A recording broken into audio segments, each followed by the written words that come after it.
Hawks made a couple moves. One of them was, I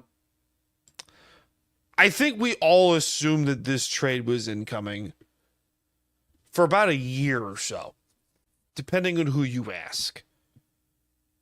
If you were to go down the figurative rabbit hole of stupidity about this trade, first of all, context is here. DK Metcalf was traded from the Seahawks to the Pittsburgh Steelers for a second round pick. Now, in hindsight, being what it is, 2020, the Hawks probably could have gotten a first round pick and then some. But then they looked at the Deebo Samuel trade from the Niners and they said, shit. And because Deebo got traded for a fifth round pick by the Commanders. So, to be fair, also Pittsburgh signed into a 5-year extension, $150 million, $30 million per year. So good for you, DK. At first, I was blatantly annoyed that the Hawks couldn't get at least a first-round pick for this guy. But then again, the more and more I go down this idea sphere or idea, whirlpool,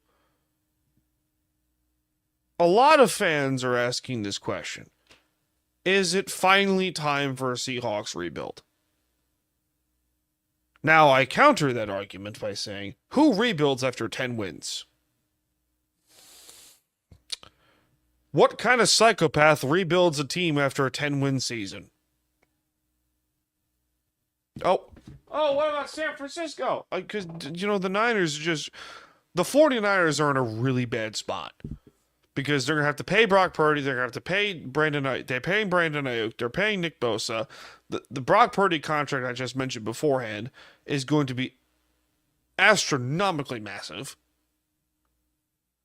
And, the Rams are getting better. The Cardinals are getting better. And the Seahawks are going to get better. So why the hell would you rebuild a team after a 10-win season? Huh? Again, what kind of psychopath do you think they are? John Schneider is not a dumbass.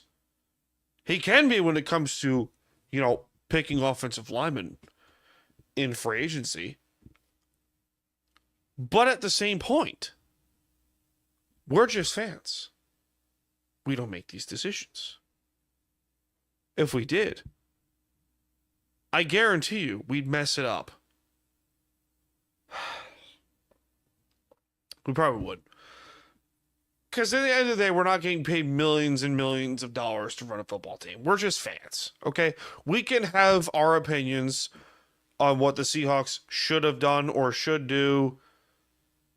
At the end of the day, it doesn't fucking matter because we're not making these decisions. So, in retrospect, our opinions do not fucking matter.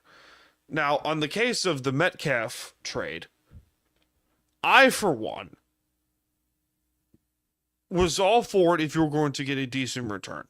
They kind of did because Pittsburgh traded their second round pick. Now the Hawks own 3 picks in the top 52 and 13 picks total as of 2 hours ago. Because of the compensatory pick system, they were awarded 3 more picks. So they went from 8 picks to 10 and now to 13. So they have plenty of fucking ammunition to work with. So, yay, stuff. I'm excited. I'm excited for the possibility of the Seahawks to really do some good shit.